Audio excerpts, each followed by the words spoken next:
Shull, and today we're going to talk about both decisions 7 and 8 in the 12 critical decisions to winning in a bidding war. So the decision number 7 is whether to make your offer contingent on financing or not. This is another one that just flabbergasts me. Agents all over will get their clients to get pre-qualified, but not pre-approved.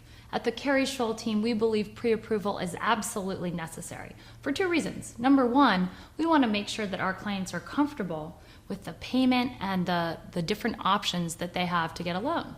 So it's very important that we work with a lender in advance to make sure our clients are never blindsided by information that they don't know. The pre-approval, once it comes in, is also critical, and this is part of the second piece of the equation, to the seller. If you're competing in a bidding war and you're pre-qualified and someone else is pre-approved, who's the seller going to pick? Obviously, they're going to pick the person who's pre-approved. So why would you ever enter into a market without going that extra mile? At the Keri Shull team, we simply don't believe that that's the right approach for our clients, and it's not the right approach to win offers. So that's the first part of the equation. Now, once you're pre-approved, you have absolute confidence you can get a loan. So why wouldn't you craft your offer so that it's non-contingent on financing? We get calls from agents all the time in contracts that come in where they say, oh great, my client is fully approved and the home's contingent on financing for 21 days.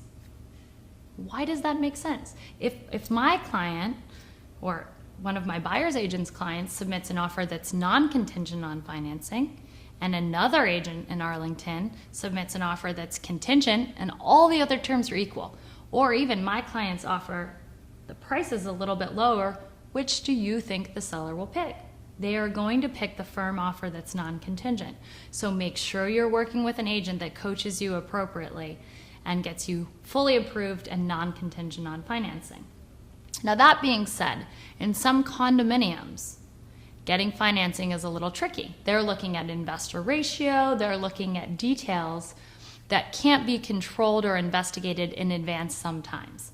If that's the case, and this is why, by the way, you have to have an agent that knows all of the policies, procedures, and buildings out there.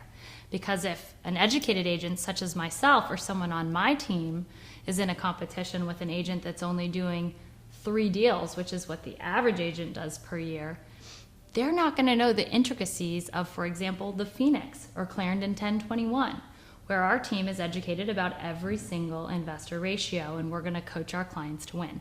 So that said, if you're in a building where there is question and the investor ratio is something that you don't know, then you want to structure your financing contingency to be very, very short, and you want to make sure you're working with the right lender that has in-house underwriting and very select appraisals to make sure the process goes quickly for you.